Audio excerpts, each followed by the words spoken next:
예, 오늘은 종료주일입니다. 우리 종료주일은 예수님께서 돌아가시기 5일 전에 있었던 특별히 이제 예루살렘에 입성하신 사건을 기념하면서 우리가 종료주일을 지키고 있습니다.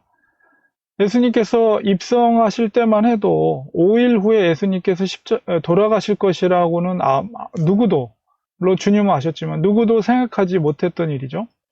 그래서 예루살렘 온 성을 이제 소동케 할 만큼 예수님의 예루살렘 입성은 큰 이슈였고, 특히나 이 종교 지도자들에게는 더욱더 아주 민감한 사항이었습니다. 오늘은 그 2000년 전 예수님께서 예루살렘을 입성하는 이 사건을 통해서 하나님께서 우리에게 주시는 깨달음이 무엇인가, 그것을 나누는 시간을 갖도록 하겠습니다. 예수님께서 공생의 기간 동안에 예루살렘을 이게 처음 방문하는 것은 아니고 몇 차례 방문하셨습니다. 물론 이제 이 오늘 읽었던 본문 속에 있는 이 예루살렘의 방문은 이제 마지막 방문이 되겠죠.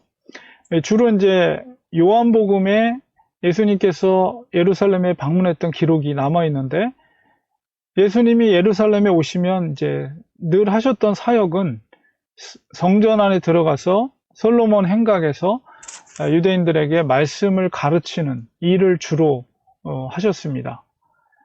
오늘 이제 읽었던 본문 속에서 종료주일을 기념하는, 그래서 예수님께서 예루살렘에 입성하는 이것은 그 방문 중에서 우리가 마지막 입성 사건이다, 이렇게 이해할 수가 있죠. 우리가 그 지도를 제가 보여드릴 텐데요. 그 입성하는 과정을 보면 맨 처음에는 이제 여리고 가장 낮은 지역에서부터 이제 쭉 올라오게 됩니다. 그래서 이제 베단이라는 마을을 들어오시고, 그리고 베다니에서 산길로 이렇게 올라가다 보면 벳바게라는 곳이 나옵니다. 그래서 벳바게에서 이제 제자들 2명에게 건너편으로 가서 거기에 이제 준비된 나귀를 가져오도록 시키는 장면이 나오죠. 그 아마 두 제자가 추측하건대는 베드로와 요한이 아니었나, 이렇게 추측할 수가 있어요. 그래서 이 제자들도 이번 예루살렘에 방문하는 것이 예사롭지 않다는 것을 그들이 느꼈어요. 왜냐하면 평소 같으면은 그냥 걸어서 그냥 조용하게 예루살렘으로 입성하셨을 텐데, 이번에는 특별히 이미 준비되어진 나귀를 데려올 것을 제자들에게 주문을 했기 때문에, 이번은 특별한 입성이다 라는 것을 제자들도 깨닫게 되었습니다. 그래서 이제 벳바게에서 이제 나귀를 준비해서 베드로와 요한이 그것을 가지고 오고, 이제 거기에 이제 예수님이 태우는 그런 장면이 나오게 되죠. 그래서 이제 벳바게에서 고개를 넘어가면 거기가 감람산이에요. 마운트 오브 올리브 해가지고 그 감람산에 이제 겟세마네 동산도 있고, 감람산이 바로 예수님이 승천하신 산이 바로 감람산이죠. 그래서 우리가 예수님의 재림을 우리가 문자적으로 보면 그 감람산으로 다시 재림을 하실 것이다, 너희들이 본 그대로 오실 거라고 했으니까 감람산이 중요하죠. 그래서 감람산을 넘어서 이렇게 내려오다 보면 이제 예루살렘 성이 보입니다. 그래서 이제 뒤쪽에 보이는 장면이 바로 감람산에서 예루살렘을 본 현재 사진을 제가 뒤에다 준비했어요.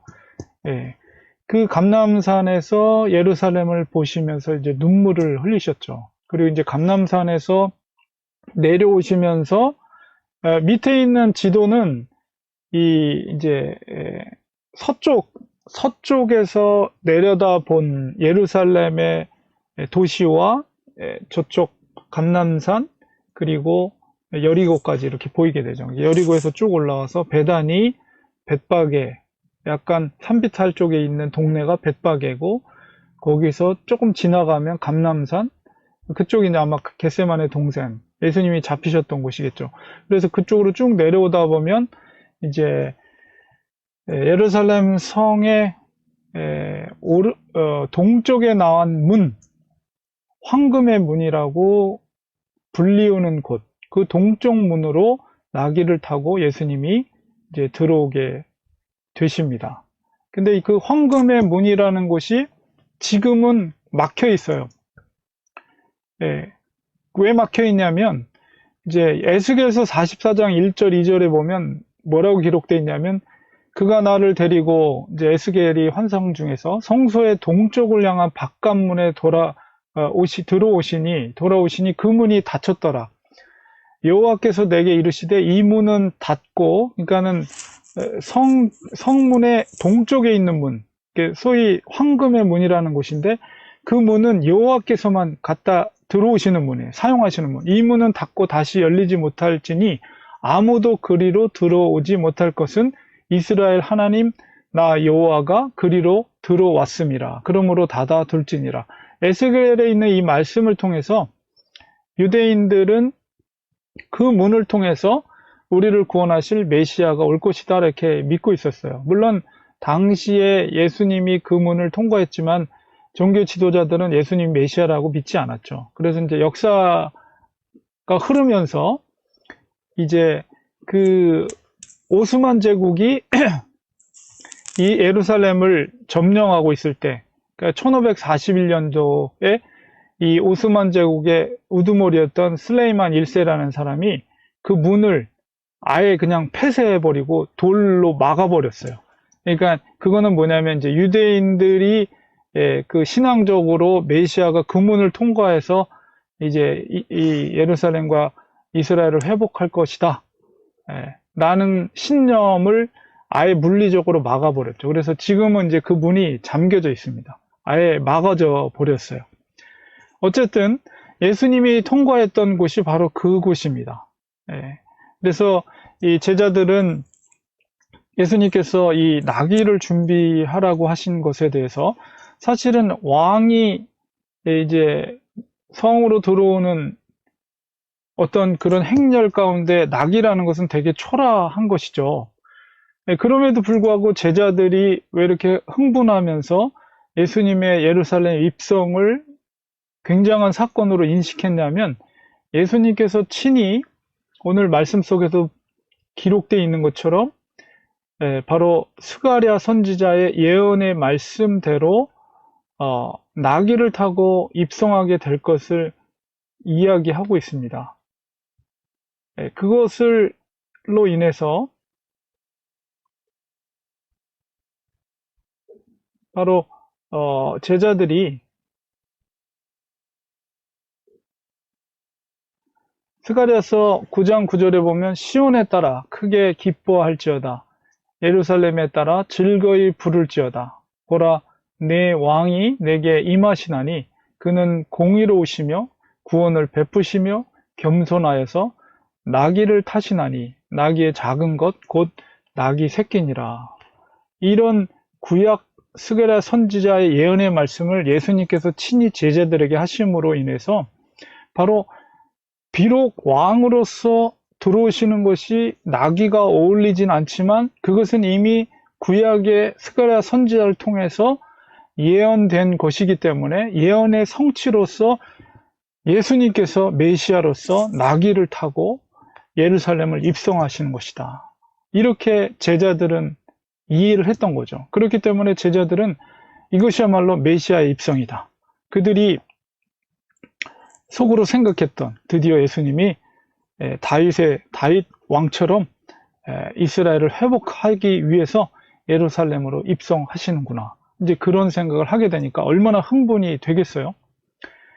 그런 상황 속에서 이제 입성하게 되시는데 그렇다면 왜 나귀인가? 라고 이런 생각을 우리가 갖게 됩니다. 물론 스가랴의 예언 속에서 성취된 것이지만은 왜 예수님이 나귀를 타고 오셨는가? 그 말씀 그대로, 스가랴에 있는 말씀 그대로 바로 사실 겸손의 종으로서 오신 거예요. 예수님은. 사실 왕으로서 오셨다면, 진짜 왕으로서 오셨다면 정말 하얀 깃털을 날리면서 백마를 타고 정말 풍악을 울리면서 그런 왕이 귀환해야지 그게 왕의 행렬인데 이 보잘것없는 어린 나귀를 타고 오신다는 것은 겸손의 종으로서 그 자체가 이미 예수님의 오심은 왕으로서의 오심은 바로 이미 예언되어 있는 그러면서도 이미 저것이 고난의 종으로서 십자가에 죽기 위한 그 겸손의 길이라는 것을 표현하는 거죠. 예수님은 그걸 알았지만 제자들 뿐만 아니라 유대인들은 알지 못했어요. 그래서 예수님의 마음 속에 얼마나 안타까움이 있었겠어요. 하나님 나라의 왕의 입성, 이것을 누구보다도 잘 알고 계신 분이 바로 예수님 자신이셨죠. 그래서 우리가 이사야서 1장에 보면 1장 3절에 이런 말씀이 있습니다. 소는 그 임자를 알고 나귀는 주인의 구유를 알건만은 이스라엘은 알지 못하고 나의 백성은 깨닫지 못하는도다 하셨도다. 이 말씀 속에 주님의 마음을 우리는 그 이사야의 말씀 속에서 정말 그것을 알지 못한 이스라엘 백성은 깨닫지 못한다. 이렇게 하면서 얼마나 슬퍼하셨겠는가. 얼마나 그 길이 또 외로운 길이셨을까. 이런 것을 생각하게 됩니다. 반대로 이제 제자들은 굉장히 흥분해 있었어요. 드디어 우리가 고대하는 메시아의 입성이구나 라고 생각을 하였습니다. 그래서 이제 제자들은 자기의 겉옷을 나귀 위에 얹혀놓고 예수님을 그곳에 모십니다. 그리고 나머지 제자들도 겉옷을 이제 가시는 그 길 위에 지나도록 깔죠. 그러면서 이제 12명의 제자들과 더불어서 따르는 무리들이 호산나를 외칩니다. 이 호산나라는 것은 우리를 구원하소서 이런 의미를 담고 있는 말이에요. 그래서 자기 옷을 왕이 지나는 길 위에 이렇게 까는 행위는 우리 열왕기와 9장에 보면 엘리야가 마지막에 이제 사명 3가지를 하나님으로부터 받게 되는데요. 그 중에 하나가 뭐냐면 그 당시에 이스라엘의 가장 악한 왕이었던 아합 왕을 심판하기 위해서 엘리야에게 예후라는 사람을 만나서 그에게 기름을 붓는 일을 마지막 사명으로 하나님이 주십니다. 그래서 예후를 만나서 그에게 기름을 부음으로 이스라엘의 왕이 됐다는 것을 이제 공증하게 되는데 기름 부음 받은 예후가 이제 왕으로 선포될 때 옆에 있던 무리들이 그의 옷을 벗어서 예후의 밑에 깔고 그를 왕으로 선포합니다. 그러니까 오래 전부터 이 옷을 벗어서 그 지나가는 길 위에 이렇게 까는 행위는 바로 새로운 왕이 탄생을 했다. 그리고 새로운 왕이 이 타락한 이스라엘을 회복할 것이다. 뭐 이런 상징적인 의미를 담고 있는 것이죠. 그래서 이제 그 겉옷을 벗어서 그 길 위에 깔아 놓은 것이고, 그 다음에 특별히 이제 종료주일로서 우리가 종료주일이라고 하는 것은 이 종료나무 가지를 꺾어서 흔들고 그 다음에 그것을 바닥에다가 또 까는 행위는 이 바벨론 포로 생활 가운데 생긴 전통입니다. 물론 이제 이 종료나무 가지는 히브리 말로 다말이라고 그러는데 다말이 보통 여자 이름을 많이 다말을 사용했거든요. 그것은 풍요의 상징이에요. 아주 풍요로운 나무로서 이 종려나무를 상징적으로 표현하기 때문에 여자 이름을 자녀들을 잘 출산하라고 여자 이름을 많이 붙였어요. 그래서 특별히 이제 바벨론 포로 생활 가운데 전통으로 생긴 게 뭐냐면 이스라엘의 회복과 왕의 귀환을 상징하는 그 종려나무 가지를 꺾고 그다음에 그것을 길 위에 까는 행위는 바로 그런 이스라엘의 회복을 상징하고 또 왕의 귀환을 상징하는 메시아가 오실 것을 상징하는 표현이라고 할 수가 있습니다. 이 종려나무가 풍요의 상징이고 그것이 그런 전통으로 이어지게 된 거예요. 그래서 이제 종려나무 가지를 꺾어서 흔들고 그 길 위에 이렇게 놓고 그래서 이 제자들이 이제 예루살렘 성에 입성할 때 큰 소리로 호산나 다윗의 자손, 다윗의 이름으로 오시는 이요. 그러면서 큰 소리를 외칠 때 그 12명의 제자뿐만 아니라 예수님을 따르는 다른 제자들이 있었겠죠. 그 무리들이 함께 예루살렘 입성 가운데 큰 소리를 지르며 예수님의 입성하시는 것을 환영하는 그런 일을 행했습니다. 그래서 예수님께서도 그렇게 소리를 지르고 그렇게 행동하는 것에 대해서 묵인하셨어요. 그리고 오히려 그렇게 하도록 하셨어요. 왜냐하면 이제 주님의 때가 임박했다는 것을 아셨기 때문에.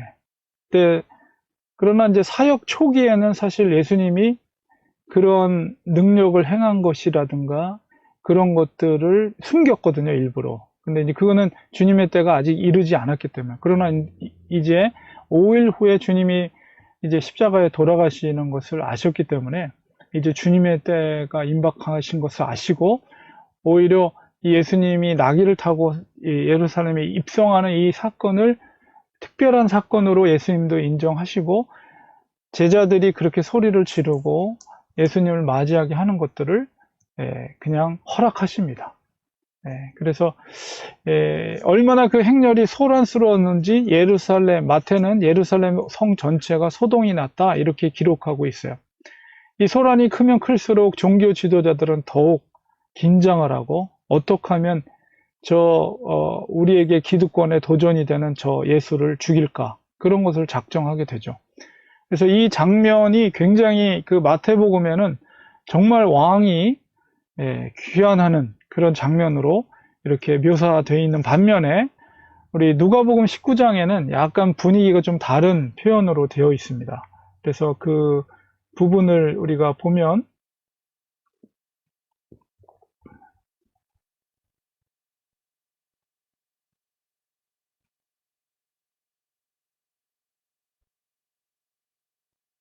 우리 누가복음 19장에 보면 이미 감람산 내리막길에 가까이 오심에 제자의 온 무리가 자기들이 본 바 모든 능한 일로 인하여 기뻐하며 큰 소리로 하나님을 찬양하여 이르되 찬송하리로다. 주의 이름으로 오시는 왕이요 하늘에는 평화요 가장 높은 곳에는 영광이로다 하니 무리 중에 어떤 바리새인들이 말하되 선생이여 당신의 제자들을 책망하소서 하거늘. 그러니까 제자들이 소리를 높여 주의 이름으로 오시는 왕이요. 예수님을 지칭해서 주의 이름으로 오시는 왕이라고 지칭하고 하늘에는 평화요. 가장 높은 곳에서는 영광이다. 이렇게 큰 소리로 외칠 때 그 무리 가운데 아마 그 바리새인들도 섞여 있었던 것 같아요. 그 바리새인이 예수님께 저게 어떻게 저런 소리를 할 수 있는가? 책망을 하라고 이렇게 시킬 때 예수님께서 말합니다.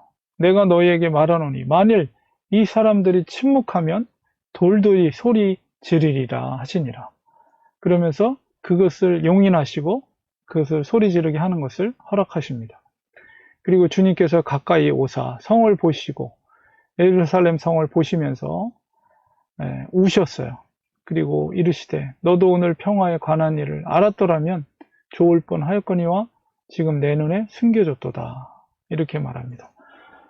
제자들과 따르는 무리들이 호산나를 외치고 하늘에는 평화라고 외치지만 주님께서 오히려 눈물을 흘리시면서 예루살렘의 평화가 숨겨졌다고 말씀하시죠.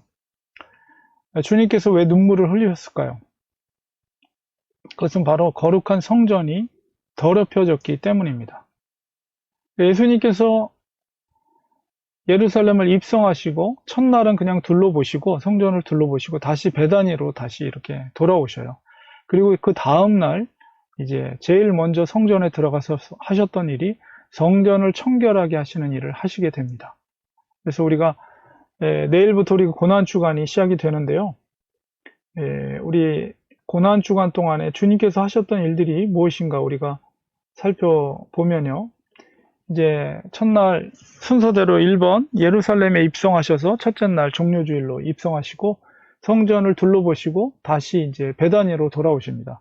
그리고 둘째 날, 월요일이죠. 오늘날로 치면 월요일 날, 둘째 날, 이제 성전으로 다시 들어가셔서 성전을 청결케 하시는 그런 일을 하시고, 그 다음에 셋째 날에는 이제 화요일에 해당되는 것이에요. 예루살렘을 성을 보시면서 슬퍼하시는 그런 모습을 보게 됩니다.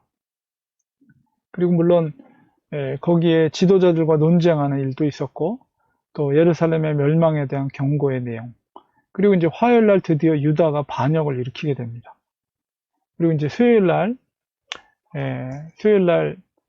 이날은 음모의 날로 예수님을 죽이기 위한 음모가 유다가 가룟 유다가 이제 제사장들을 찾아가서 예수님을 어떻게 죽일 것인가를 이제 고지하는 그런 일들이 있고, 한 여인이 또 헌신하는 장면도 있습니다. 그 다음에 이제 목요일 날, 목요일 날이 최후의 만찬, 유월절 식사를 하시고 최후의 성 만찬을 하시며 예수님이 고별 설교와 중보 기도를 하는 그런 장면이 바로 목요일 날 있습니다.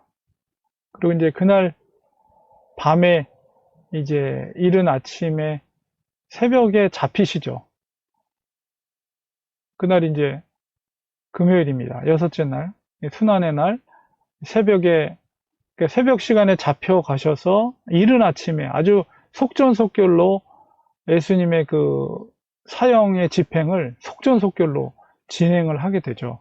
그래서 아침 시간에 빌라도가 신문을 하게 되고, 결국 거기서 이제 십자가에 죽게 되는 이제 그런 심판을 받게 됩니다. 그래서 이제 십자가에 못 박혀서 이제 한 3시쯤에, 오후 3시쯤에 십자가에서 운명을 하시게 됩니다. 그리고 이제 아리마대 요셉, 니고데모 아리마대 요셉이 그 예수님의 시신을 수습해서 그 해가 지면 안식일이 시작하기 때문에 그 전에 모든 절차를 진행을 해야 돼요. 그러니까 불과 3시간 안에 예수님의 시신을 수습해서 염을하고 아리마대 요셉의 무덤에 안치하는 일을 그 짧은 시간 동안에 다 행하게 되는 거죠. 그리고 이제 토요일 날은 무덤 속에 계신 예수님, 죽음의 권세 가운데 계신 예수님. 그래서 무덤 문을 로마 군인들이 지키고 있고, 이제 안식일 후 첫날 새벽에 바로 부활주일을 맞이하게 되고 예수님이 부활한. 그래서 그때 이제 무덤 문이 열리게 되고 막달라 마리 앞에 처음으로 부활하신 예수님이 나타나시죠. 주일날. 그래서 그 예루살렘을 입성하고 나서 일주일 동안 그런 일을 행하게 되시는 것입니다. 너무나도 급박하게 일주일이 지나가게 되죠. 고난주간이. 그러니까 예수님께서 그 성전을 보시고 눈물을 흘렸던 것, 그리고 첫째 날 성전을 청결케 하셨지만은 주님이 눈물을 흘렸던 근본적인 이유는 그 성전의 파괴, 성전의 최후를 아셨기 때문에, 그러니까 70년의 디도 장군에 의해서 완전히 예루살렘의 성전이, 헤롯 성전이 무너져 내리죠. 그리고 이제 지금 남아있는 서쪽 벽, 소위 통곡의 벽이라는 거, 그것만 남아있고 나머지 모든 성곽에 돌 하나의 돌도 덮지 않고 다 무너져 내리게 됩니다. 철저히 파괴되는. 그래서 그것을 통해서 수많은 사람들이, 유대인들이 피를 흘리게 되는데, 주님이 예루살렘을 보시고 눈물을 흘렸던 것은 바로 철저하게 파괴될 예루살렘과 그 속에서 고통을 당하게 될 많은 유대인들의 미래를 보시고 눈물을 흘리신 것이죠. 그리고 주님이 결국 나귀를 타고 입성하신 것은 바로 눈에 보이는 성전이 아니라 눈에 보이지 않는 새로운 성전을 짓기 위해서 입성하신 거예요. 그래서 예수님께서도 종교 지도자들에게 성전에서 그런 논쟁을 할 때 너희가 성전을 헐라, 내가 3일 만에 다시 지으리라, 이런 말씀하셨거든요. 그것은 뭐냐면 눈에 보이는 성전이 아니라 예수 그리스도의 몸을 찢고 세우게 될 새로운 성전을 세우기 위해서 예수님은 겸손하게 어린 나귀를 타시고 예루살렘에 입성하신 것입니다. 그리고 5일 후에 그렇게 입성하신 죽지 5일 후에 바로 십자가에 못 박혀 죽으심으로써 주님께서 인류의 죄를 대속하시는 위대한 구속의 사명을 이루신 거예요. 그것을 위해서 예수님은 입성하신 것이죠. 어린 나귀를 타고. 종료절의 그런 화려한 입성은 겉으로 보기에는 승리의 길처럼 보이지만, 로마로부터 해방을 얻는 어떤 왕의 행차로 보이지만, 실상은 주님께서는 십자가에 죽으시기 위해 자발적으로 그 골고다의 길을 가신 것입니다. 우리 고난받으신 예수님은 시편 118편 22절에 제가 주중에도 사도행전에서 얘기했던 것처럼 건축자들의 버린 돌이 됐어요. 건축자들은 종교 지도자들, 유대인들도 포함해서 그 건축자들이 버린 돌, 철저하게 버림받은 십자가 사건 속에서 주님이 겟세마네 동산에서 붙잡힐 때, 감난산에서 붙잡힐 때 어느 누구가 있었습니까? 다 뿔뿔이 흩어지고 다 버렸죠. 예수님은 건축자들의 버린 돌이 되었어요. 그런데 어떻게 됐습니까? 주님의 십자가에, 그 십자가에서 그리스도의 몸을 찢고서 그가 바로 새롭게 지어질 거룩한 성전의 모퉁이 돌이 된 거예요. 모퉁이 돌이, 머릿돌, 코너스톤이 되신 것입니다. 그리고 십자가에 철저히 버림받은 주님께서 죽음의 권세를 깨고 3일 만에 부활하셔서 새롭게 지어질 성전의 코너스톤이 되셨고요. 그것은 바로 교회의 기초가 되신 거예요. 교회의 반석이 예수 그리스도가 되신 사건, 바로 그것입니다. 바로 예수님의 어린 나귀를 타고 입성하신 그 의미가 바로 새로운 교회를 세우시기 위한, 그리고 교회의 기초를 이루기 위한 십자가의 길이었다는 것을 우리는 깨닫게 됩니다. 결론을 맺겠습니다. 예수님께서는 공생의 기간 동안에 회개와 죄사함의 복음을 전하셨습니다. 사람들에게 천국이 가까웠으니 회개하고 복음을 믿으라 분명하게 선포하셨어요. 생명의 소식을 전하셨을 뿐만 아니라 친히 주께서 십자가에서 구원의 길을 여신 거죠. 우리가 현재 코로나19라는 바이러스로 인해서 이제까지 경험하지 못한 정말 우리 삶의 가장 큰 변화를 우리가 경험하고 있습니다. 고통의 그런 시간을 우리가 보내고 있습니다. 주님께서 우리를 보시고, 주님은 여전히 우리를 보시고 눈물을 흘리실 것입니다.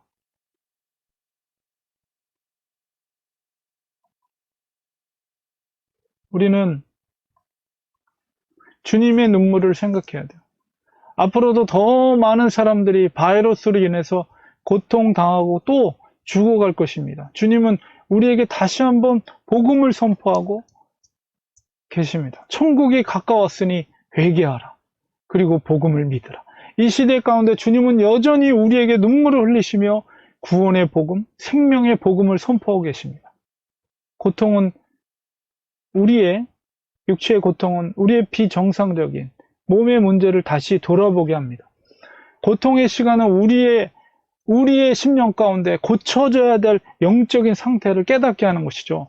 우리는 간절히 기도해야 됩니다. 주님, 우리를 긍휼히 여겨 주옵소서. 눈이 있어도 보지 못하고 귀가 있어도 듣지 못하는 영적인 어둠으로부터 우리를 각성하게 하소서. 우리의 죄를 직시하게 하옵소서. 우리의 허물을 깨끗게 하시고 그 죄를 용서하여 주옵소서. 십자가에 흘리신 피로 우리를 씻어 주옵소서. 우리의 교만함을 용서하여 주옵소서. 남들의 허물을 감싸주지 못하고 그것을 들추어내고 손가락질하던 우리의 완악함을 용서하여 주옵소서. 가난한 이웃을 간과하고 나만 잘 살면 된다는 욕심을 용서하여 주옵소서. 남들의 고통을 품어주지 못하고 오히려 좋아하고 즐기던 이기심을 용서하옵소서. 하늘의 사명을 깨닫지 못하고 세상 즐거움에 빠져 살던 우리의 게으름을 용서하여 주옵소서. 주님께서는 이 시대를 보시며 눈물을 흘리고 계심을 우리는 간과해서는 안 됩니다. 주님의 눈물은 다른 사람이 아니라 바로 나 자신 때문이라는 것을 우리는 뼈저리게 인식해야 합니다. 우리는 눈물로 통회하며 회개해야 합니다. 이 시대 가운데 진정한 회개가 있어야 합니다. 우리의 삶이 변화되고 생각이 변화되는 진정한 회개가 있을 때 하나님은 우리를 회복시켜 주실 것입니다. 같이 기도하겠습니다. 하나님 아버지, 2000년 전에 감람산에서 내려오시면서 예루살렘 성을 바라보시며 눈물을 흘리셨던 예수님을 마음속에 그려봅니다. 이 시대를 바라보며 주님은 여전히 눈물을 흘리고 계심을 우리는 마음속에 그려봅니다. 하나님, 우리 속에 철저하게 회개하며 통회하며 자복해야 될 우리 속에 있는 악한 죄악의 모습들을 통회합니다. 회개합니다. 용서하여 주시옵소서. 주님의 십자가에 흘리신 피로써 우리를 다시 한번 정결케 하시고 주님을 의지하며 주님 앞에 나아가길 원합니다. 긍휼의 은혜를 베풀어 주시옵소서. 아버지여, 죄로 점철된 이 땅을 불쌍히 여겨주시고 예수 그리스도의 피로써 다시 한번 씻어주셔서 회복의 역사가 일어날 수 있도록 하나님 도와 주시옵소서. 불쌍히 여겨 주시옵소서. 용서하여 주시옵소서. 예수님의 이름으로 간절히 기도리옵나이다. 아멘.